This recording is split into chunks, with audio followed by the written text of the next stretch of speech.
Okay,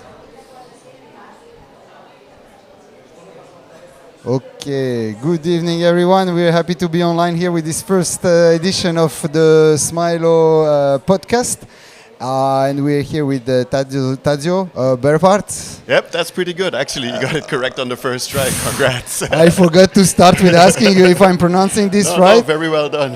He's technical officer from the Caribbean Biodiversity Fund. Correct. Very happy to have you here with us for this very first edition and very first take. I know. Pleasure to be here. Pleasure to be here. So, And thank you for inviting me.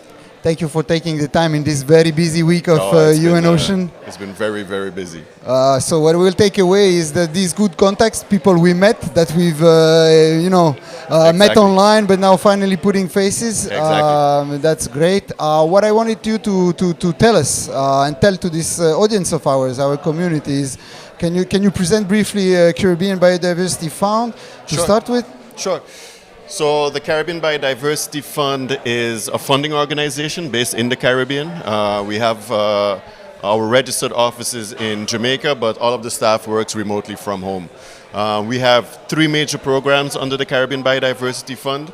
The first is the Ecosystem-Based Adaptation Program, where we provide funding to organizations to use ecosystem-based adaptation strategies to become more resilient against climate change, in particular as it relates to conserving their coastal ecosystems, but also supporting coastal communities in rising to the challenge and becoming more resilient.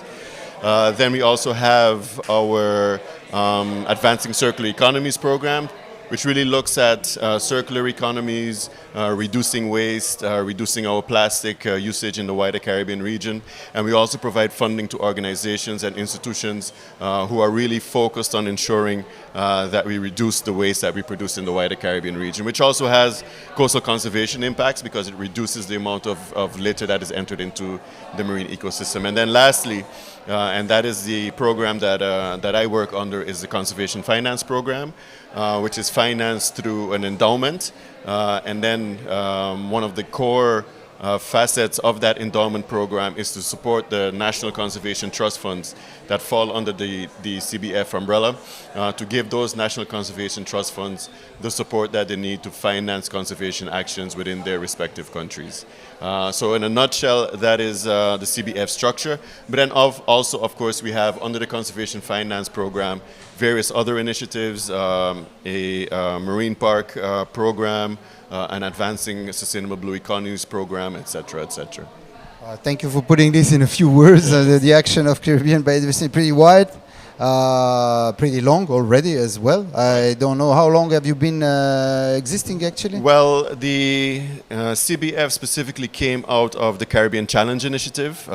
So we are about 14 years old at the time. So I think, we're teenagers, so to speak. So, we've gone through our teething phase, and now we're at the phase where, we're really rolling out. We've also grown in terms of our staff, and we're really focusing some of our actions specifically on achieving 30 by 30 goals, ensuring that coastal communities are supported in terms of the actions that they're doing, and also ensuring that the countries that are part of the CBF umbrella receive the financial means to be able to to finance their conservation actions. Thank you. And so now to reflect on those past days, I know the UN Ocean is not over yet. We still have good times ahead, but what would you take away at this point for you as a founding organization? Does it bring light towards more fundings, more contacts in that field, or did you secure some contacts that you didn't have?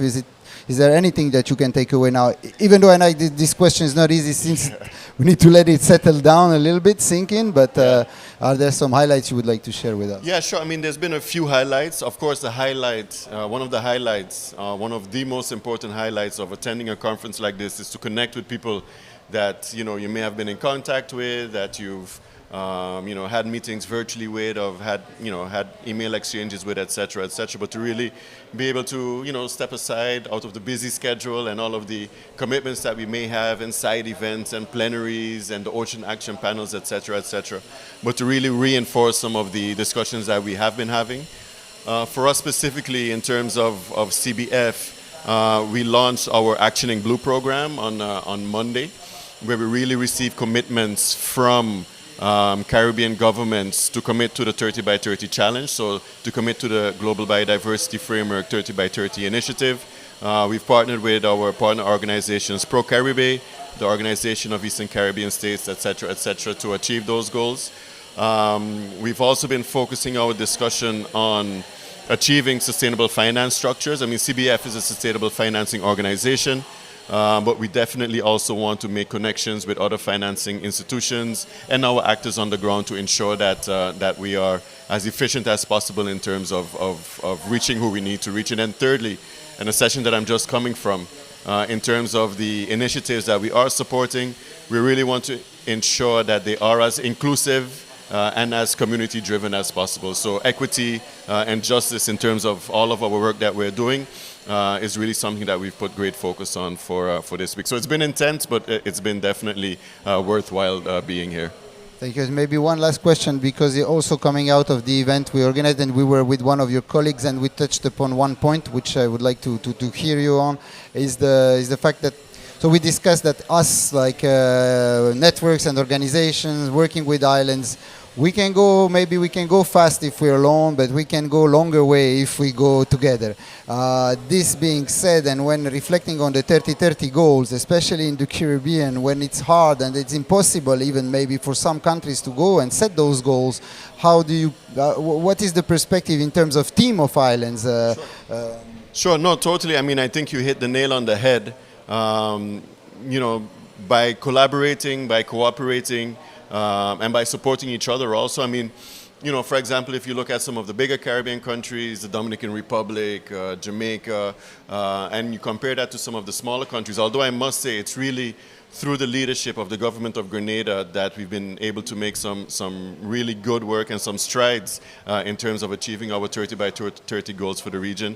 But using Caribbean countries that are a little bit more ahead in terms of developing those commitments and that are really taking the leadership initiative, as is the case with the government of Grenada and is the case of the Organization of Eastern Caribbean States, we can really, you know, support each other as Caribbean countries, as small island developing states. Although I don't like to use SIDS anymore. I prefer to use BOSS, Big Island States. We really come together to be able to achieve our goals, and we can achieve them more equitably and more efficiently by cooperating and collaborating. So, you know, coming from an organization that supports many different institutions across 16 different islands, I definitely see the value in cooperating and collaborating. Thank you so much for those words. And maybe if you have one word to share, one word with the community that's online, what would that be? Sure. Well, I mean, one of the things that I always highlight is that the Caribbean is a lot more than just sun, sea, and sand. We are a lot more than a tourism destination. We are, in fact, a biodiversity hotspot globally. And we should all come together, not only from the region, but also internationally, to support the Caribbean into achieving our conservation goals and to ensuring that the communities that depend on the goods and services provided by our biodiversity hotspots, by our ecosystems, that they are supported in achieving resilience and equity and rise to the challenge that inevitably we'll be facing through the impacts of climate change. Thank you, sir, for your availability. Thank and you for this first one. Thank you. Thank you. Thank you. Bye-bye.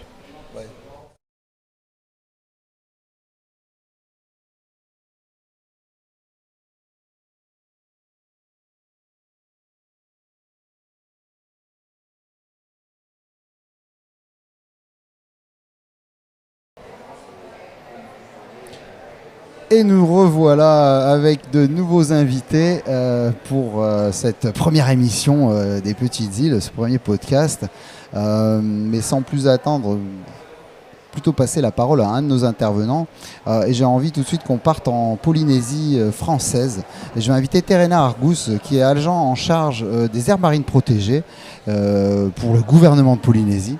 De nous présenter un peu les enjeux forts de son travail au quotidien et qui ont pu résonner assez fort aussi pendant cette semaine de la conférence des Nations Unies pour l'océan. Terena, c'est à toi. Oui, bonsoir. Merci pour l'invitation. Donc, effectivement, la Polynésie, on a eu de la chance d'être mis à l'honneur quand même lors de cette conférence des Nations Unies sur l'océan. Et c'était important pour nous, en fait, de venir présenter notre modèle de protection et de gestion des espaces maritimes et des ressources maritimes. Et donc, effectivement, moi, je travaille sur les espaces protégés, mais à la fois terrestres et marins, parce qu'il y a effectivement un lien important. Tout territoire insulaire connaît les mêmes enjeux, ce lien entre la terre et la mer. Et du coup, moi, j'accompagne en fait les communautés locales à mettre en place des espaces protégés sur leur territoire. Là, par exemple, par rapport aux zones de protection qui ont été annoncées par notre président, il y a une concertation qui a été menée avec les communautés locales. On a privilégié en premier lieu les communautés qui portaient un projet de protection de l'environnement marin. Donc on s'est rendu dans les deux archipels, le plus au nord les Marquises et celui du sud les Australes, qui portent chacun un projet depuis 10 ans de protection de l'océan. Les enjeux en Polynésie, alors ils sont un peu différents de ce qui se passe ailleurs, dans le sens où ça fait quand même plusieurs décennies que la Polynésie a choisi de réserver sa pêche aux Polynésiens. Donc c'est quand même une particularité. Et aussi de limiter les techniques de pêche, c'est-à-dire d'avoir une technique de pêche sélective. Donc on pêche effectivement que à l'hameçon, on n'a pas de filet, c'est pas de la pêche à la seine ou du chalut. Donc on a déjà une pratique qui est moins impactante pour la ressource, et c'est pratiqué que par les Polynésiens. Donc aujourd'hui les enjeux, c'était surtout de permettre à nos pêcheurs palangriers qui pêchent à la palangre, de partager l'espace maritime, les ressources, avec les populations qui sont sur les îles éloignées de la capitale, Tahiti, pour que ces îles-là, ces habitants, puissent aussi bénéficier de leurs ressources côtières. Voilà, donc l'annonce qui a été faite par le président répond à ces enjeux, à ces demandes. Alors, effectivement, c'est vraiment une première étape, parce qu'il y a encore une concertation qui va se poursuivre avec les professionnels de la pêche hauturière et les pêcheurs côtiers dans ces deux archipels. Et puis bien sûr tout l'aspect biodiversité. Depuis 2002, on a un sanctuaire des mammifères marins sur les 5 millions de kilomètres carrés de la Polynésie, de l'espace maritime de la Polynésie. Et donc le fait de mettre en place des zones où on va complètement retirer l'activité de pêche sur la partie est et ouest en fait de la ZEE, et ben, ça va nous permettre effectivement de mobiliser des financements pour faire de la recherche, davantage de recherche, et éviter les impacts on a quand même des impacts de la pêche palangrière sur les espèces protégées. Il y a des captures accidentelles qui sont faites. Donc ça va permettre d'éviter ces captures accidentelles et aussi de répondre à des enjeux géopolitiques aussi. Et le président, notre ministre en ont beaucoup parlé. Par exemple, l'exploitation des grands fonds marins qui est souhaitée par nos voisins des Cooks. Donc l'idée, c'était effectivement de démontrer que la Polynésie a une ambition forte de protéger son territoire, et qu'on donne un signal fort à nos voisins en disant attention à ce que vous faites, parce que ça peut avoir des impacts aussi sur nos fonds marins. Si vous permettez, si on peut revenir à cette gigantesque aire marine protégée que votre gouvernement et son président ont annoncé il y a quelques jours. Donc c'est 5 millions de kilomètres carrés, c'est ça? Oui, on va dire 4,8. On a un peu arrondi. Oui, à quelque chose près. Voilà. Donc 4,8 millions de kilomètres carrés. C'est immense, immense, immense. J'ai une référence de 1,3 million de kilomètres carrés de parc naturel marin, la mer de Corail, qui commence en Nouvelle-Calédonie, qui s'achève en Australie. Donc là, c'est 4 fois plus grand. Comment allez-vous faire pour que les populations locales, les pêcheurs, vous l'avez évoqué, mais réellement s'approprient ces terres marines protégées? Avec quel mode de gestion? Et comment faire qu'ils deviennent eux-mêmes les acteurs de ces terres marines protégées? Alors peut-être que vous allez peut-être me parler du Rahui, j'en sais pas, mais peut-être que vous nous expliquerez ce que c'est. Mais d'abord, comment allez-vous faire sur une aire marine aussi grande pour qu'elle ne reste pas que administrative, qu'elle soit appropriée par les populations locales? Alors, il faut savoir cette aire marine qu'on a baptisée Tainui Atea. Tainui, c'est le grand océan et Atea, c'est au large. Donc, c'est vraiment l'océan du large parce qu'on a aussi l'océan, on a les lagons au plus proche des côtes. Donc là, on est vraiment sur le large. Et cette aire marine a été classée dès 2018 en Polynésie. Mais la gouvernance a eu du mal à démarrer et c'est qu'il y a un an, moi je suis arrivée il y a un an à la direction de l'environnement, où on a vraiment remis tous les partenaires autour de la table et on a fait surtout le constat que en fait, personne ne connaissait en Polynésie cette aire marine gérée, parce que c'était son nom, aire marine gérée Tainui Atea. Donc on a commencé par faire connaître cette aire marine gérée, on s'est rendu dans les archipels pour expliquer ce que c'était, pour dire que dans le cadre de cette aire marine gérée, eh bien, notre projet c'est de définir des zones de protection à l'intérieur qui puissent être gérées par les communautés, en partenariat avec les communautés locales. Donc ça c'est une première chose et le grand, je veux dire l'atout en fait de cette aire marine gérée, c'est qu'on a une gouvernance qui est collaborative, que ce soit avec tous les services du pays qui sont concernés. Il y a l'environnement, il y a les ressources marines, il y a l'éducation, la sensibilisation. On a nos AME par exemple qui ont été mises en avant aussi lors de l'UNOC. On a aussi la culture parce qu'effectivement l'océan c'est une partie de notre identité. Donc on a cette gouvernance qui s'est bien mise en place avec l'État également qui assure la surveillance de la ZEE et adossé à ce comité technique et à ce conseil de gestion, on a un comité consultatif où on a réuni la société civile dans lequel on a des représentants des communes par archipel. Donc l'idée c'est de passer par les maires aussi pour pouvoir toucher les populations locales.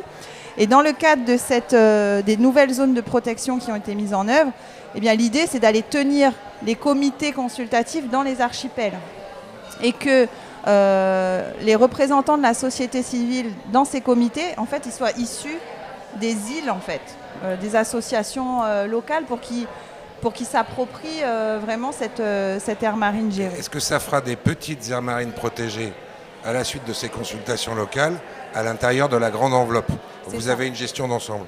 C'est ça, et on est obligé de garder une gestion d'ensemble. Pourquoi ? Parce qu'on est sur un périmètre où c'est des compétences partagées entre l'État et le pays, et la Polynésie française, sur les ressources, sur la pêche. Par exemple, le contrôle des pêches, ça va être l'État qui va le faire, mais en partenariat avec notre direction locale des ressources marines.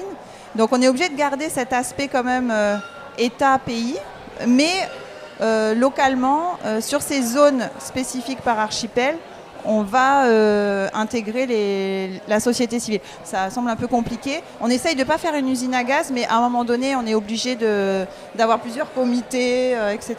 Et alors, on parlait du parc naturel de la mer de Corail. On a prévu de se jumeler avec le parc, justement, pour échanger sur les pratiques, comment est-ce que eux ils intègrent la société civile, etc. Donc voilà. Si vous arrivez à gérer 6 millions de kilomètres carrés au total avec les Calédoniens, ça va être quelque chose. Bon, je vous remercie. Passe à d'autres zones géographiques. Qui veut... Allez-y, présente. Je pense qu'on pourrait. J'ai envie de rebondir sur Ahmed en fait, puisque Monsieur Ahmed Guedira, qui est le président directeur de l'ONG Notre Grand Bleu, en fait, quand Terena parlait comment on doit composer en fait cette gestion multi-acteurs, comment entraîner finalement un territoire vers une gestion plus durable. Je pense que ça résonne quand même beaucoup avec ce que vous faites aux îles Curiates. Et j'aimerais bien que tu puisses mettre un peu en lumière comment vous articulez vos actions à vous de concertation avec tous ces acteurs, vous, société civile tunisienne.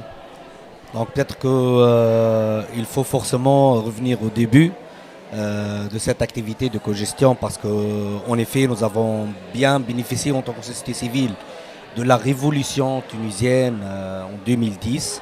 Donc auparavant c'était pratiquement impossible d'intégrer la société civile, les parties prenantes, les pêcheurs et tout ça. Donc, et du coup après la création de l'association juste 2-3 années, il y en a donc la mise en place du premier plan de gestion participative qui intègre réellement donc toutes les parties prenantes dont la société civile.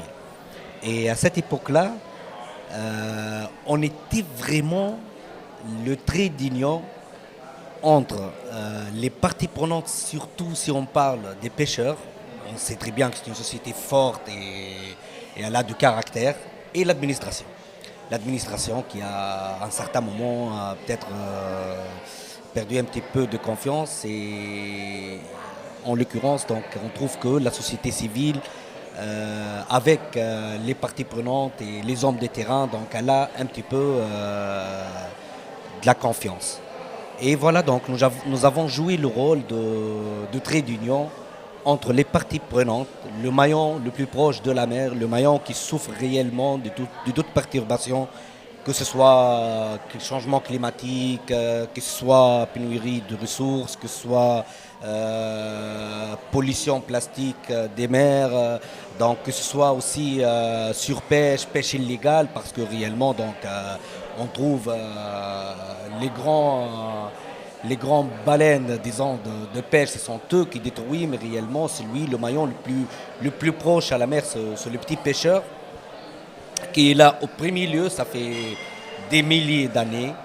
Donc face à cette pêche industrielle et à ces pressions qui sont là. Donc voilà, donc la société civile, heureusement, elle a pris place dans les plans de gestion, les premiers plans de gestion, et après donc comme j'ai dit, donc après la révolution, la Tunisie elle a penché vers la décentralisation, vers l'intégration de la société civile, et l'administration elle a pris la décision, heureusement pour nous, de céder une partie de ses responsabilités à la société civile face au manque de ressources financières, face au manque de ressources humaines, et heureusement pour nous et pour la Tunisie que réellement donc la société civile a réussi réellement d'assurer, d'assumer la responsabilité de cogestion du site. Donc, attendez, je vous coupe. Elle vous délègue des compétences importantes, mais à vous de trouver l'argent, c'est ça?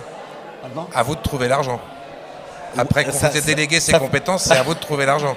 Mais ça fait partie aussi de notre compétence. Ça fait partie parce que, oui, c'est ça. Donc, face à la sagesse un petit peu, je dis, lourde de l'administration, et c'est pas facile aussi à l'administration de gérer des petits projets. Par contre, pour des aires marines protégées, pour des associations, c'est facile l'accès, c'est plus facile réellement à des fonds et à des bailleurs de fonds. On peut monter des projets qui passent de 30, 20 000 euros à 200 000 euros. Ce sont des projets pour l'État, ce sont des petits projets, mais pour nous, vraiment, ce sont des projets qui sont capables réellement de monter quelque chose, d'intégrer dans toute l'image de gestion. Et je vous pose la question parce que pour ceux C'est à qui nous, nous regardent c'est à nous comprennent, de chercher. ceux qui nous regardent comprennent. Il y a d'une part, on crée des aires marines protégées. Il faut les faire accepter par les pêcheurs. Il faut que les pêcheurs finissent par le revendiquer, hein, parce qu'ils s'aperçoivent que c'est dans leur intérêt. Ça, c'est une chose. Parfois, il faut des études. Il faut appuyer ça sur des études. Donc les études, il faut les financer. Et ensuite, pour mettre en place et gérer ces terres marines protégées, il faut trouver des fonds. Alors ça peut être petit ou grand, mais ça veut dire il faut j'ai compris la question. De l'ingénierie de projet. Ça veut dire des gens qui travaillent là-dessus à plein temps. Je vais vous répondre. Là, vraiment, c'était vraiment pour nous, je dirais, un petit peu donc enchaîné. Parce que en fait, les plans de gestion, ils sont financés généralement du SPARAC, du Centre régional des activités des aires marines spécialement protégées. Donc, il y a un financement, un accompagnement de ce centre-là avec l'État. Et l'État, là aussi, elle est fondatrice, par exemple, du fonds MedFund, dont nous bénéficions pour la gestion. Donc, c'est un fonds durable, c'est un reste fonds durable pour les aires marines protégées. Et là, on n'a pas vraiment peut-être cette pression de chercher des financements. On a des financements de base, et il y a nous de faire donc la recherche d'autres fonds afin d'intégrer, de plus implanter l'idée ou bien l'acceptabilité de l'aire marine protégée. Et peut-être qu'il y en a une chose très importante dans l'expérience de cogestion, c'est pas que notre Grand Bleu, il y en a après nous donc beaucoup d'associations parce que nous avons vraiment porté la responsabilité de promouvoir cette expérience de cogestion. Après nous, c'était donc l'association Man à la Galite, l'Aspen à Zambra Zambretta et aussi l'ACG à Kneis. Et aussi là, donc, je lis Gerba à Jim, je lis Gerba donc à Rassermal à Djerba. Donc, on a ouvert la porte pour des autres associations pour cette expérience. Et aussi, nous avons une chose très particulière parce que nous avons tous une gestion efficace, effective, qui dure avec des suivis scientifiques durables, des vrais suivis scientifiques à haut niveau, acceptabilité de la société.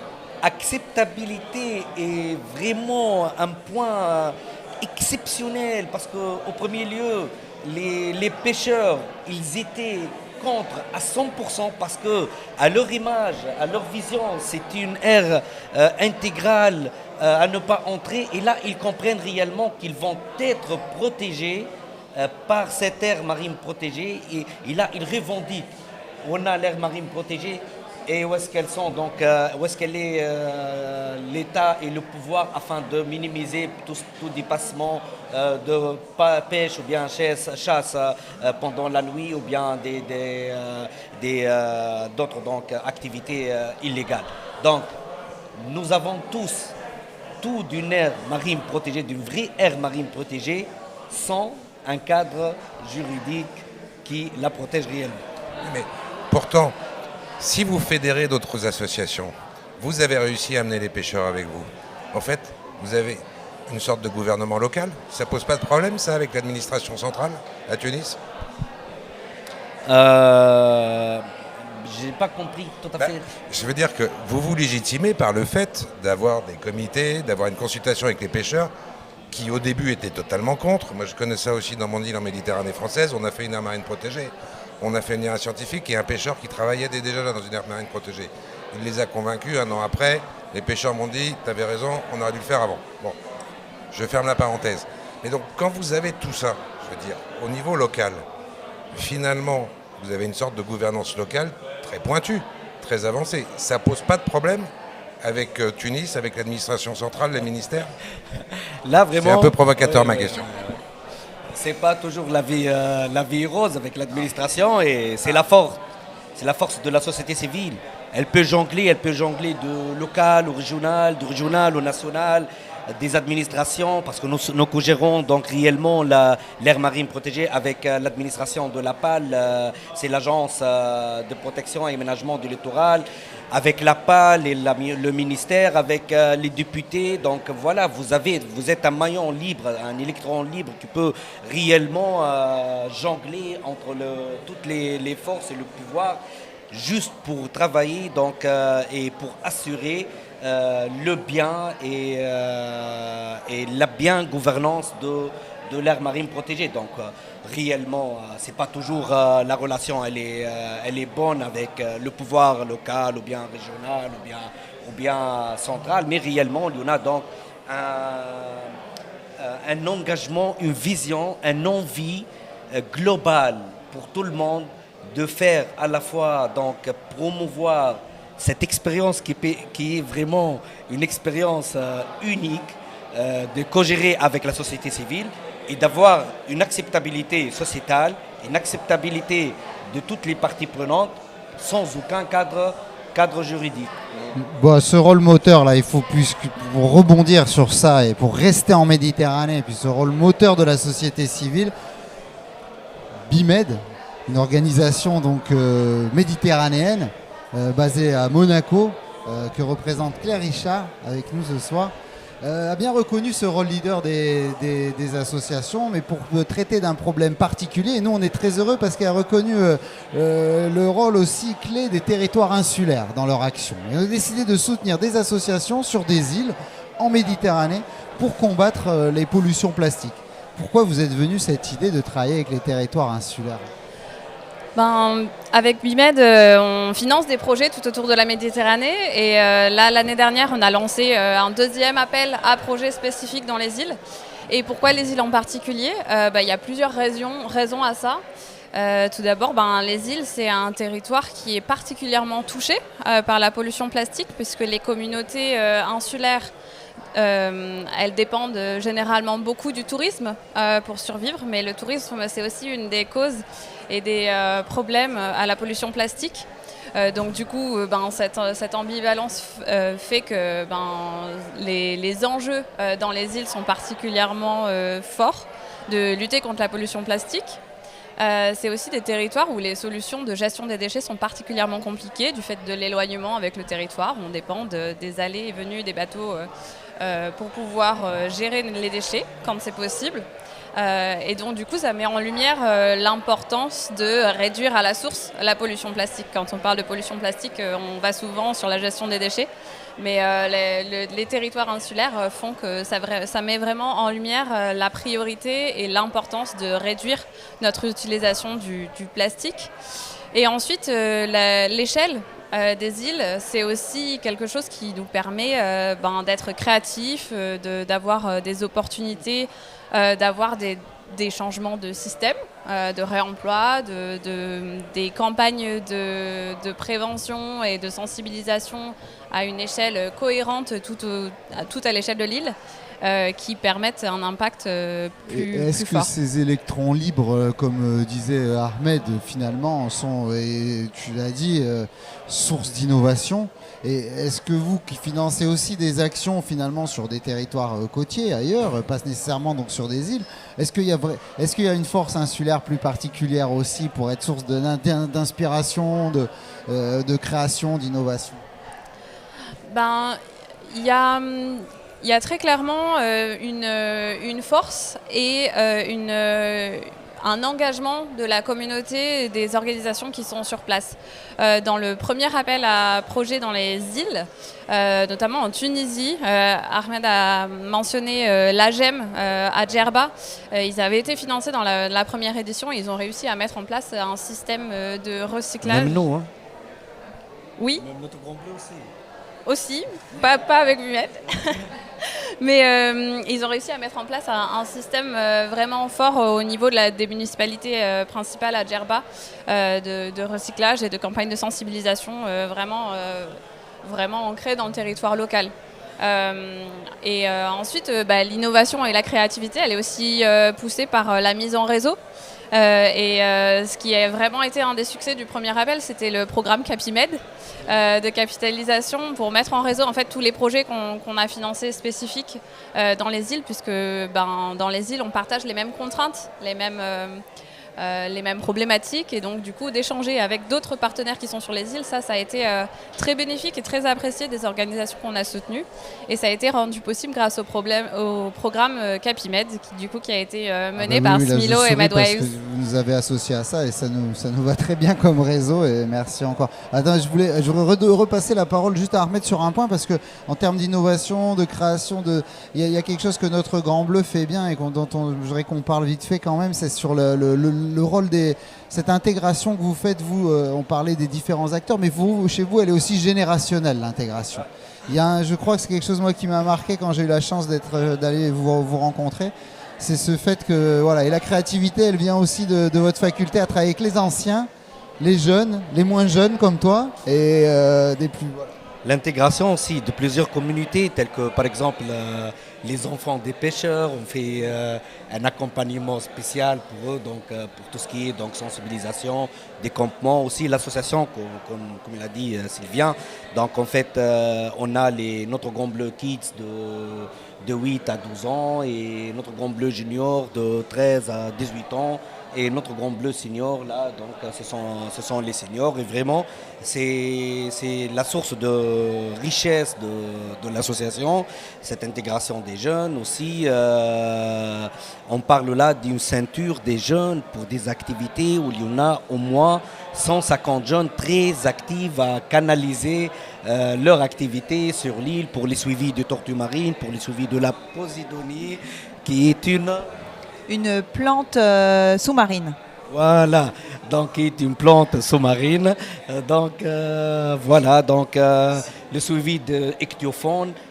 Pour l'innovation aussi, là, on a mis en place un système nouveau de suivi des poissons. C'est un groupe où on a intégré l'intelligence artificielle pour l'identification de poissons. On a fait aussi une formation avec nos amis les PIM et le conservatoire du littoral pour l'identification, bien la valorisation du stock de poissons de l'âge de post-larve. Donc vraiment, au moins, on aura une idée à partager avec des scientifiques, avec les administrations d'agriculture, donc pour les nurseries, pour l'état de nurserie dans la baie de Monastir. Il y a technologie, tradition, on a tout. Maxime, vas-y. Moi, j'ai une question pour vous deux ou trois d'ailleurs. Vous avez dit tout à l'heure réduire les plastiques à la source. On est tous d'accord que c'est encore mieux de ne pas produire de plastique que de les recycler. Alors, Carcana, par exemple, avec qui on travaille, on recycle les plastiques.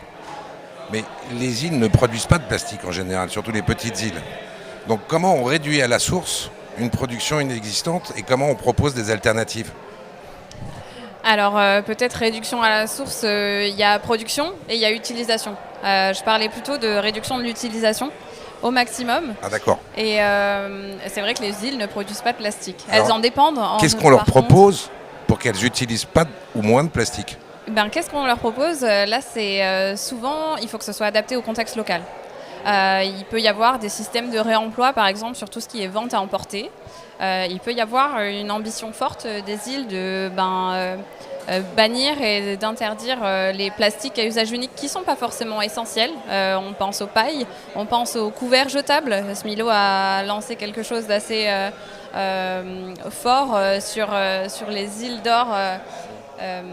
Avec les couverts en canne de Provence, c'était très innovant, c'était très impactant et très inspirant aussi de montrer qu'il y a des solutions et qu'on peut essayer de challenger ces usages de la vente à emporter qui, quand on voit la masse et les chiffres du tourisme et de la vente à emporter, sont assez forts. Et en Polynésie, comment on tente de réduire l'utilisation des plastiques en Polynésie ? Ah oui, mais complètement. Il y a même une loi du pays qui est passée récemment. C'est d'ailleurs la direction de l'environnement qui l'a portée pour interdire d'ici, je crois que c'est d'ici 2026, là, l'usage le plastique à usage unique. Donc ça veut dire qu'on ne pourra plus en importer. Parce que du coup, la réduction à la source, pour nous, c'est ça. C'est-à-dire qu'on ne va plus l'importer. Ça, c'est déjà le cas en Europe, depuis le 1er janvier 2021 ou 2022, je ne me souviens plus. C'est ça, c'est déjà le cas. Et donc, du coup, après, c'est la restauration. Effectivement, tous les professionnels de la restauration, on leur a laissé un petit peu de temps pour s'adapter, pour écouler leur stock aussi. Parce que, voilà. Mais il y a des solutions qui existent. Les barquettes en carton. Il y a même de l'innovation aussi en Polynésie où il y a des sociétés, des startups qui se sont montées pour créer des emballages à partir de feuilles de bananier, par exemple. Enfin, voilà, et c'est bien parce que le fait de mettre des interdictions comme ça, ça pousse finalement à réfléchir à des solutions. Et voilà, donc effectivement, les îles sont aussi territoires d'innovation parce que voilà, on n'a pas le même contexte que sur le continent. On s'aperçoit que pour éviter d'utiliser des plastiques, c'est comme à Carcana ou les trinas qui servent pour la pêche des calamars, des poulpes, etc., qui sont en plastique depuis 30 ans. Avant, elles étaient en natte de palmier. Donc, il faut les refaire en natte de palmier, sauf que le savoir-faire, c'est perdu. Donc, il faut reformer les gens. Si j'osais, je dirais que vis-à-vis du plastique, il faut réinventer la roue pour revenir à quelque chose de vertueux, quoi. Donc là, c'est un cas vraiment, j'ai changé.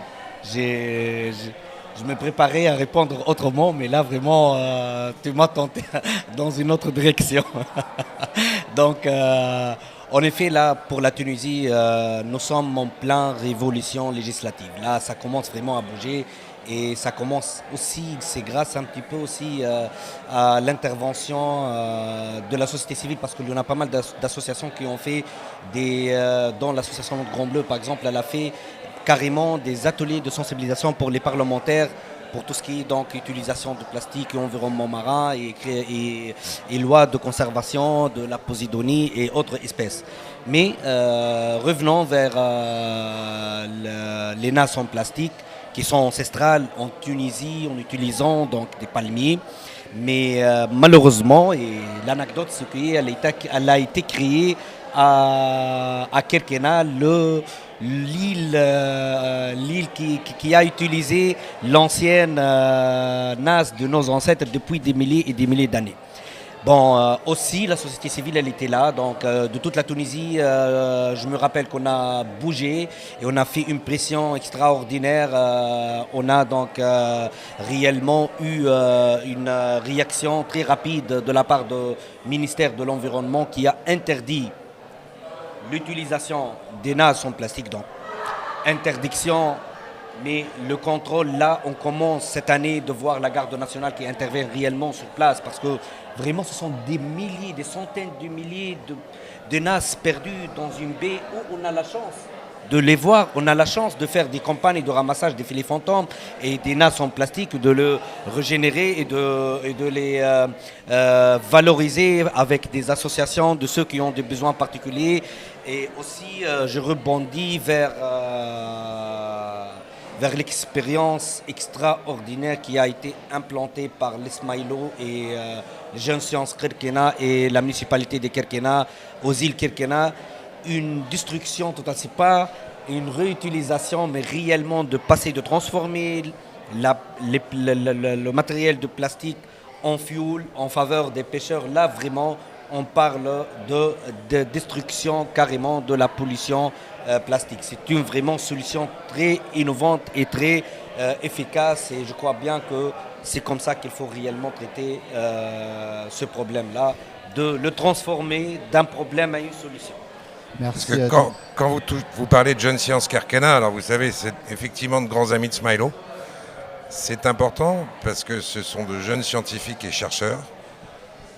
Donc ils ont une mobilisation forte pour leur île et ils assurent l'avenir pour les générations à venir. Ils sont d'autant plus concernés qu'ils sont jeunes, passionnés, etc. Donc à Smilo, je veux dire, pour nous, c'est important de travailler avec des jeunes qui ont les compétences parce qu'ils sont les mieux à même d'assurer un avenir pour leur île à leurs enfants. Voilà. Et je voudrais, parce que le temps passe et le temps défile. Juste pardonnez-moi, Sylvain, Je t'en prie. pour la formation, oui, on a copié de nos amis de Kirkena. Nous avons fait pas mal de fois des formations pour les femmes des pêcheurs et les enfants des pêcheurs de comment fabriquer les NAS de nos ancêtres, les NAS vraiment qui ont été là depuis des milliers d'années pour la chasse de poulpes. Ben, on compte sur vous pour continuer ces échanges, mais vous demanderez juste un mot pour finir qui vous vient quand vous pensez à cette semaine, ou c'est plus peut-être pour certains que vous avez passé à l'UNOC, un mot que vous avez partagé ou quelques mots pour clôturer cet échange. Voilà. Moi, je commence alors rapidement. Moi, le mot que je retiens, c'est fierté en fait, d'être polynésienne et de voir en fait, on est revenu à 110 sur cette conférence. Et en fait, on a tous montré ce que chacun fait à son niveau. Les associations qui suivent la ponte des coraux, les services de l'administration qui mettent en œuvre des dispositifs pour limiter l'impact des mouillages, par exemple, sur l'environnement, nos aires marines protégées. On voit aussi la jeunesse qui est mise en avant via les aires marines éducatives. Et en fait, tout ça, ça me rend hyper fière. Et en fait, moi, c'est ça que je retiens de l'UNOC, mais aussi des partages, de voir. J'ai appris ce que c'était que la Posidonie. Merci.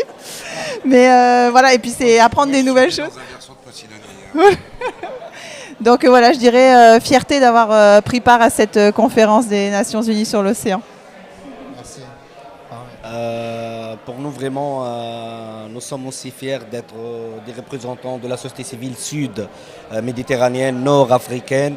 Et il faut dire que réellement, nos océans, notre mer, notre grand bleu, c'est la vie, c'est la vraie vie qui nous protège. C'est le dernier bouclier de notre planète, c'est le berceau de toute civilisation.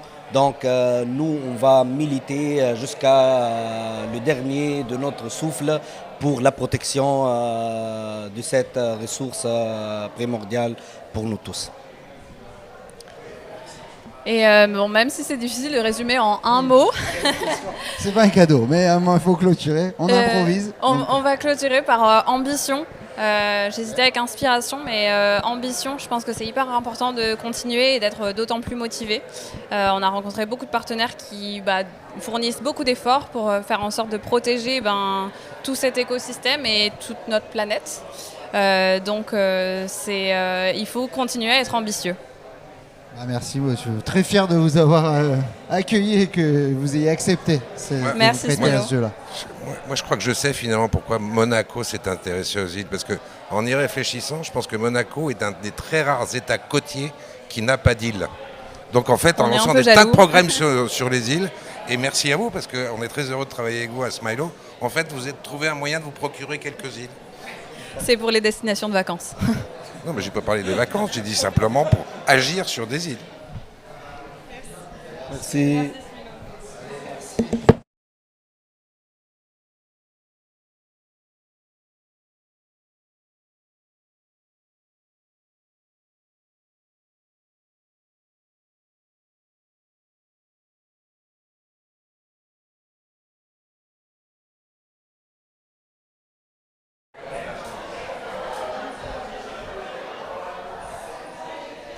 Hello everybody, here again with Smilo, and we have here Kate Brown from the Global Island Partnership, James Elsmore, Island Innovation, and Stewart Sarkozy for the World Ocean Council. Maybe we can begin with you, Kate.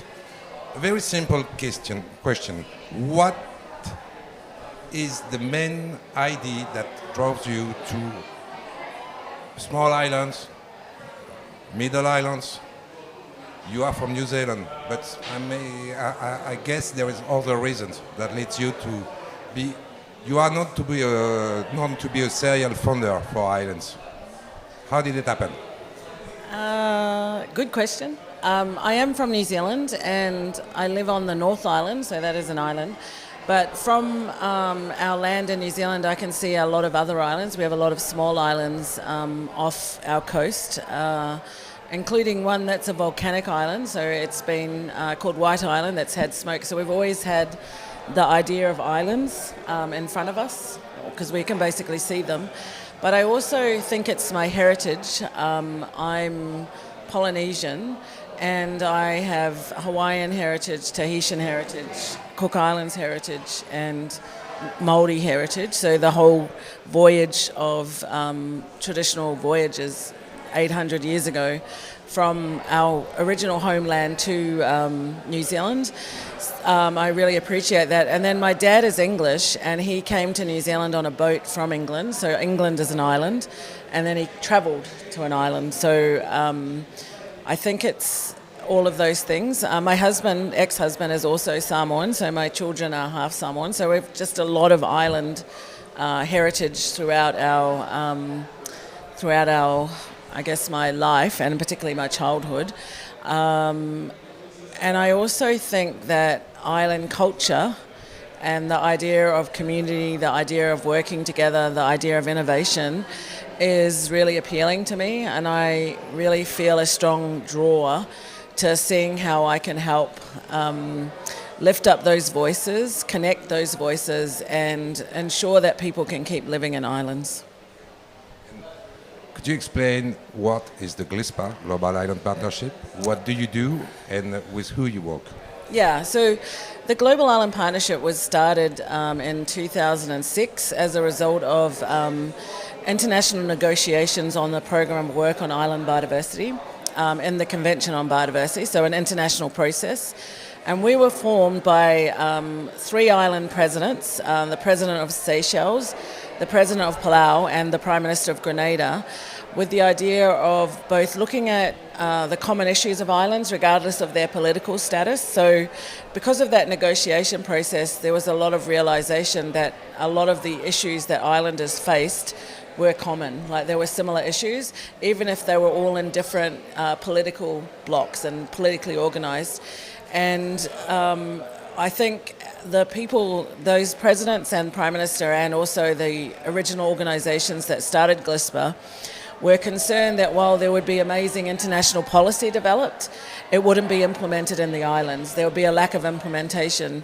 And so we were really founded to foster implementation what helped us is that in 2008 we're actually in a decision from parties to the Convention on Biodiversity that says that we're a mechanism to help facilitate implementation. And for us that really was a focus on mobilising political leadership, helping to connect islands around these issues and fostering collaboration and cooperation. So that's really what GLISPA has always worked on.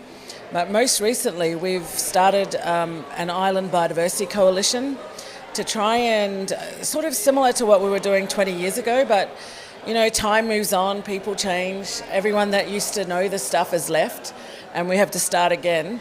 The voice of islands in the Convention on Biodiversity is much weaker than it was, 10 years ago. And so island parties last year in October asked us to get back involved and really try and figure out a strategy for elevating that voice in the international processes. But as you would understand from our founding, we are not focused on policy discussions, we are focused on implementation. So the second part of the coalition is really looking at where are the examples of implementation that we can help lift up as a partnership. For example, what the Caribbean is doing with Actioning Blue, those are the sorts of things we try to support and help move forward. And then we've also last year just launched a new community of practice on conservation trust funds in small island developing states. And we had our first meeting this week of that, kind of really trying to focus on what are the specific issues that those conservation trust funds want to focus on, and how can we as a partnership help support that. So we're doing a piece of work on that. And finally we're working on mainstreaming conservation, so trying to look at how does conservation, instead of sitting as a sectoral issue, become a part of the broader planning process of an island, looking at things like the SDGs and other things. Yes, I'm impressed because you speak about the Caribbean island. You are quite far, from the Caribbean island. So how does it work? How do you make the link? How do you form a common project with the Caribbean?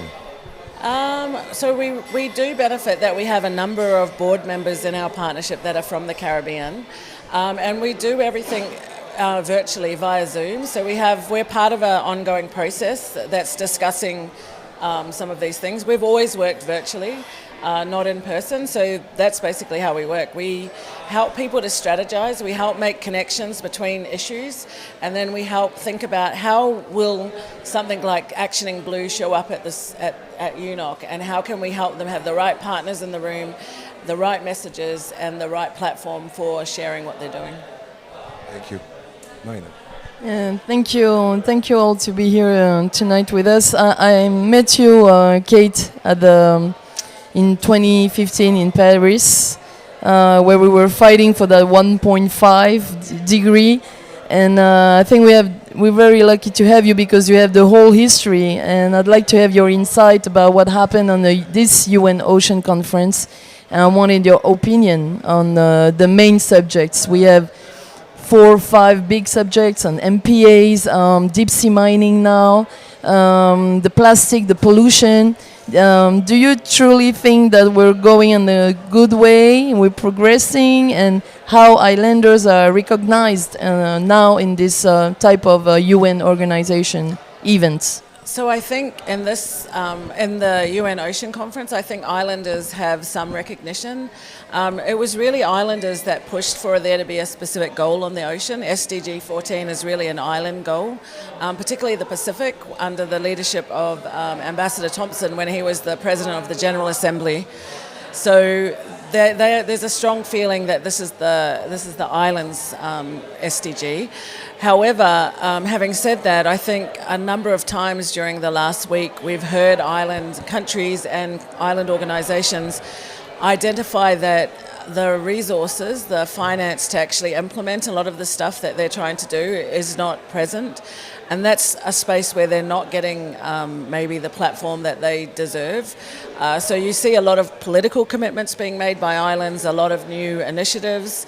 The one in French Polynesia, there's a new indigenous-led one in Vanuatu and Solomon Islands. There's, the stuff in Cabo Verde. You hear a lot of big commitments.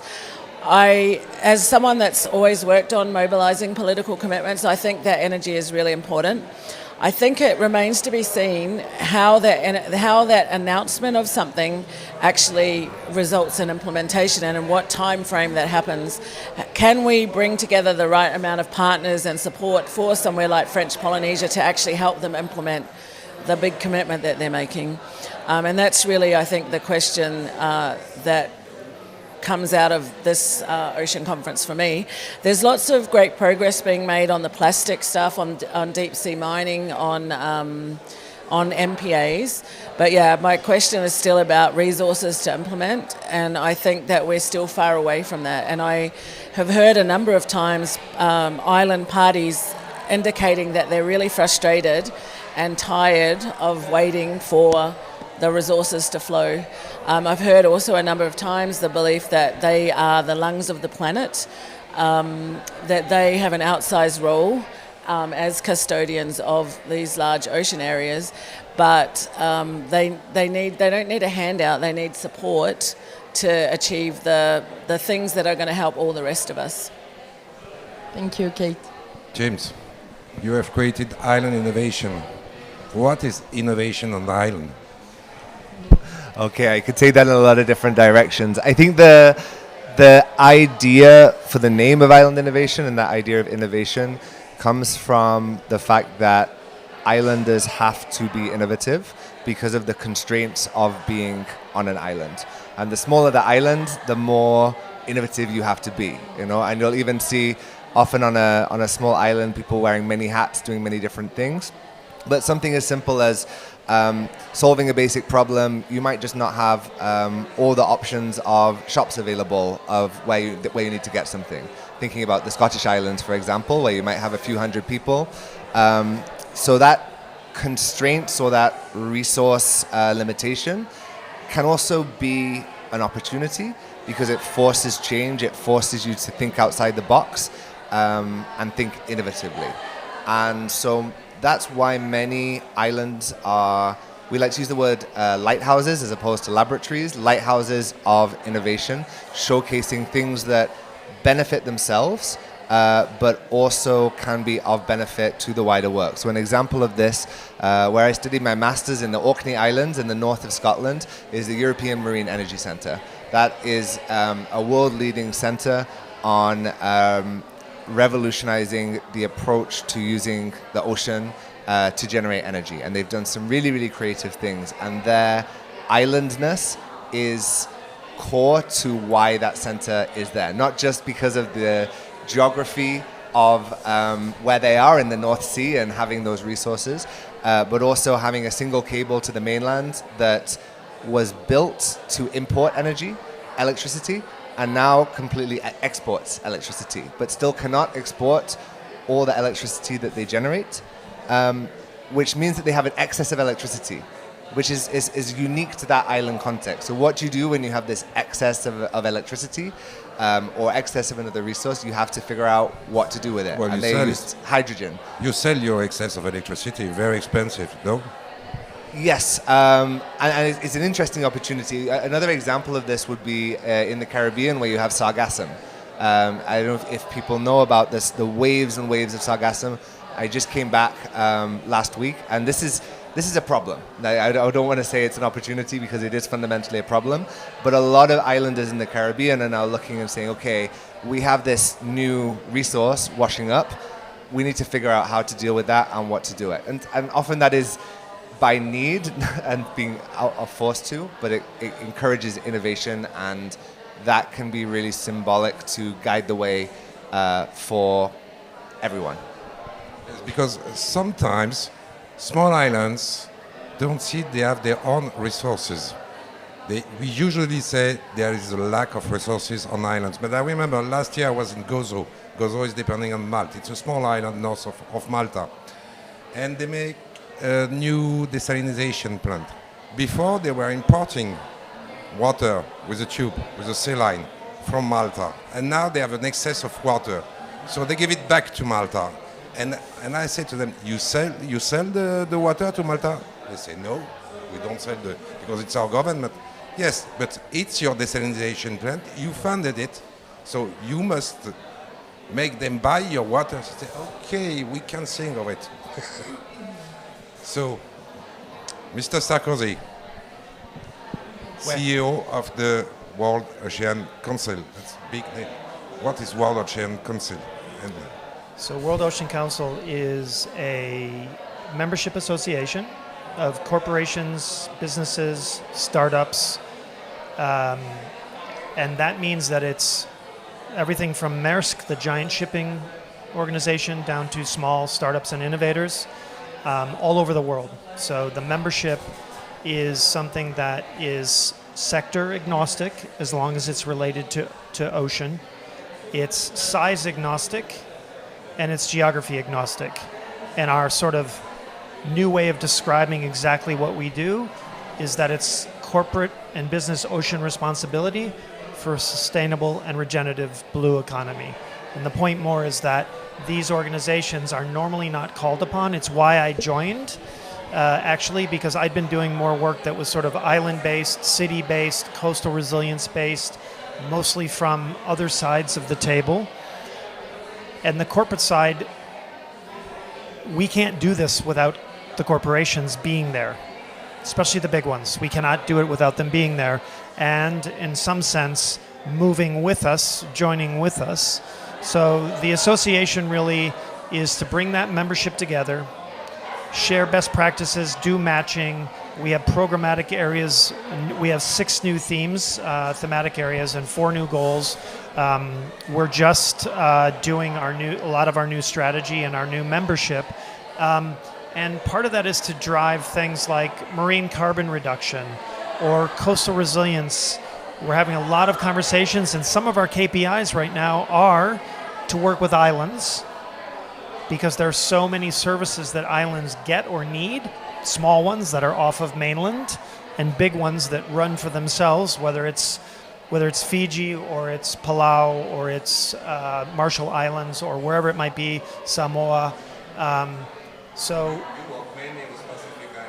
No, we work all over the world, and we work with anything that touches the ocean. So it could be a wind power company, it could be a shipping company, it could be one of our new members who has a coral reef sunblock. It could be one of our newest members has a decentralized sewage and wastewater units that are perfect for island locations. He's selling them now to cities, and they're stringing them together to replace big waste treatment plants. And then they do something with the actual sludge, and they make it super clean, and they reuse the water. So I think going back to sort of the innovation aspect, right? Like, if we have startups and we have mid-sized companies, we have corporations, and they're falling in line with municipalities, with island nations and small islands, then we're sort of moving together. If the corporations aren't moving together, and we see this here at UNOC, if the shipping doesn't follow, if the plastics don't follow, if sewage and wastewater doesn't follow, then we continue to have the same problems that we've had for some time. When I hear you, Stewart, it gives me the opportunity to ask you your feedback from what happened this week in Nice, in the UN Ocean Conference. For sure, we have challenges on plastic. We have also challenges on deep sea mining, and we know how much the private sector is essential to move up. Can you give us your true feeling about all this? Yeah, I think that hits the nail on the head, and it kind of goes back to what I was saying. Like, that it'll be corporations, some of them being allowed by governments, to do deep sea mining. We're already seeing these kinds of things. It's the same with offshore oil and gas, but the opposite can happen as well. Because, for instance, the Americans are not here.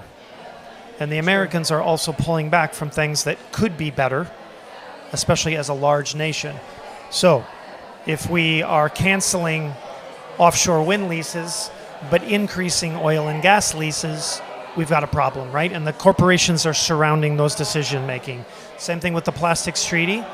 Same thing with deep-sea mining. So I think we heard some good direction. But I also think that not enough of the right players are speaking up, right? And I think for island nations, and I think for small islands, and especially because the ocean, which is where we really focus, so it's all of the ocean, it is the lungs. We're finding microplastics in the clouds and in our bodies and in seabirds. We have a problem, right? The same thing with PFAS, our forever chemicals. And a lot of this could be controlled even by doing better sewage and wastewater. I'm also the chair of the Ocean Sewage Alliance, and I was the acting executive director for a while. And it's amazing how many people don't realize that something as simple as sewage and wastewater, which contributes to climate change, biodiversity loss, etc., fisheries loss, ecotourism loss, is still a major problem. 80% of most municipalities still put their sewage untreated into the water, upriver or directly into the ocean. Terrific and very, can I say, dangerous figures. But it's true, we need to face this reality. Tonight we're here with Glispa and Smilo working on pushing up the voices of the islanders. And it's true, we're small island states, but we are a large ocean state. So we do believe that we are kind of, we need to have stronger voices, but we feel somehow ignored by this world. Maybe you can give us an advice to islanders. How can we strengthen our action? This is a biased answer because I started working with Kate and on the advisory board and worked on the Island Resilience Initiative, worked for Kate. In that period, through that work, I met Maxime at what was the Global Smart Island Congress. I think James and I met there as well. Actually, I think that happened there. Yeah, that's where we met. Which year was that? Yeah. Which year was that? How many years ago? 2016 maybe? Oh, 16. 2018, maybe 2018. So I had been working previously, and then I became a member of the evaluation committee. Yeah, we met because of Kate. Yes, that's right. That's right. Kate said, "You have somebody you have to meet. You're going to get along." Now I go and I stay at his house.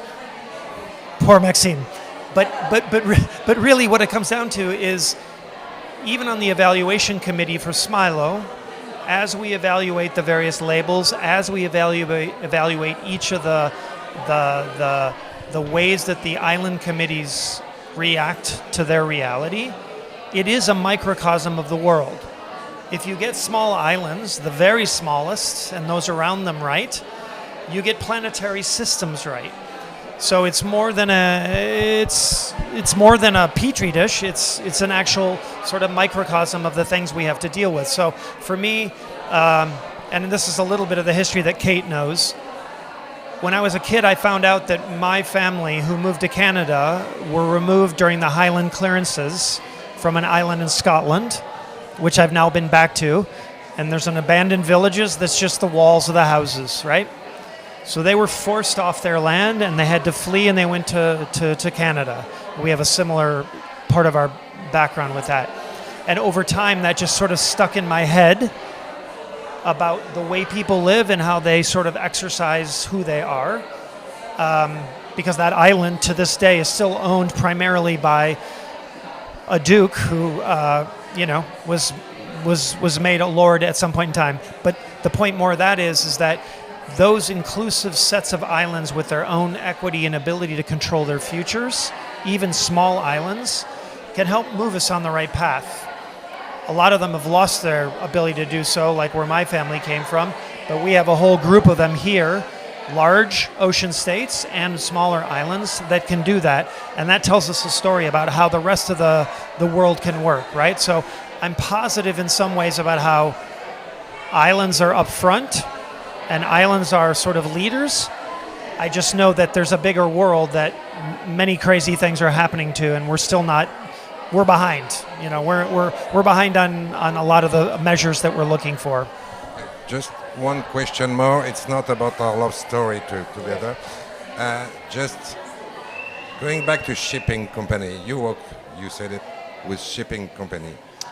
And I was in the audience of a meeting here between Norway, Denmark, Swedish, Chinese, with both big company owners, university. And they have a kind of foundation. They made something together. So that means this Baltic country and the Chinese are the three main shipping company in the world. So there was two topics. One, decarbonization. Yeah. Second, the way to finance ocean action. And ask you one question.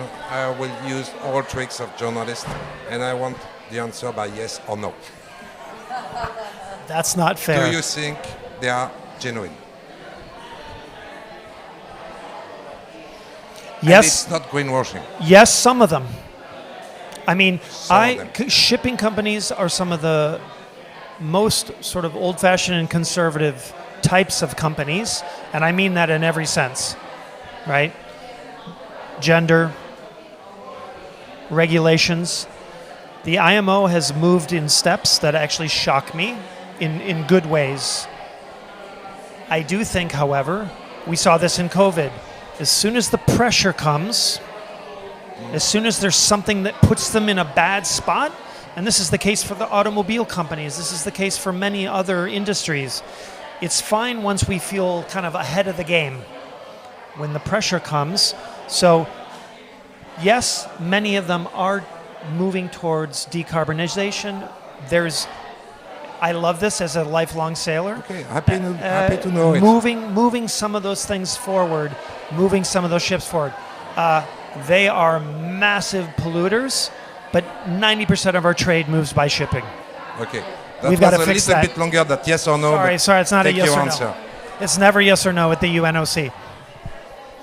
James, I know you follow also all these these events for a long time. Can you give us your feedback from the UN Ocean Conference, and maybe some solution, because in this ocean of bad news we do have some good news too, and some good ideas. No, it's not all bad news. So our work at the UN Oceans Conference has been primarily focused on subnational island jurisdictions. So islands that are not SIDS, but they have some level of autonomy or control over their waters. And so it's important that they're in this conversation. And I think being in France shows that, because when we look at France's ocean, it's not in Europe. It's under the control of other governments like French Polynesia. And so speaking of good news, I think the news that came out of French Polynesia this week in terms of marine conservation is very important. But often for these types of international conferences, GLISPA is one platform, but there are not that many formal mechanisms in the UN system that allow this to happen. I even heard of some of these island leaders that didn't get access to the Blue Zone on Monday when they couldn't get tickets, and the president of French Polynesia being one of them, which is just not, obviously shows there are still some gaps there. But that being said, the other island jurisdiction that has been very visible has been the Azores in Portugal. They've also made these really big strides to protect their ocean, declaring 30% of their oceans as marine protected areas. And so I think that's really interesting, especially when we look at other countries like the US, where you might think, okay, the federal government isn't doing exactly the most favorable things when it comes to oceans and environment, but the subnational level, the states, the regions, can also take an important role in these kinds of conversations. Well, I think we are running out of time. Look, we have to conclude. Just one or two words to summarize the impression you had, the feeling you have of this Congress. James? Of the conference? Of the Congress. Of the Congress. Your general feeling? Positive overall. I think it's really good to have these players in a room together, and I do think that Island Voices have had a big opportunity overall at this conference. I feel a bit more, compared to the COP, for example, where didn't leave with a very good feeling. I feel at this conference, I'm at least leaving with some positive news, even though there's a lot left to do. Yeah, I mean, I feel kind of depressed, to be honest, because every day, especially during this conference, you read of terrible things happening to corals, to this, to that, the other thing, that we're reaching tipping points. I think there's some positive things out of the conference, but I wonder if the sum of the parts is adding up to enough.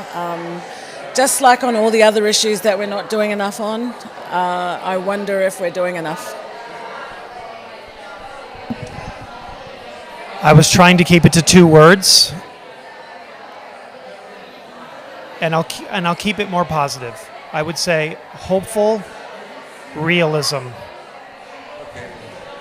That's the end. Thank you so much for all your great work. Thank You're you. all doing great. And Kate, yes, you know, each day is it's a day of work. And I know that you inspire so many people around you, Kate. So, and all of you with your examples and, the achievements also. And I'm sure that by your organization is also a great way to valorize and promote the work that has been done in these little islands, and you're leading our voices, so thank you. Thank you.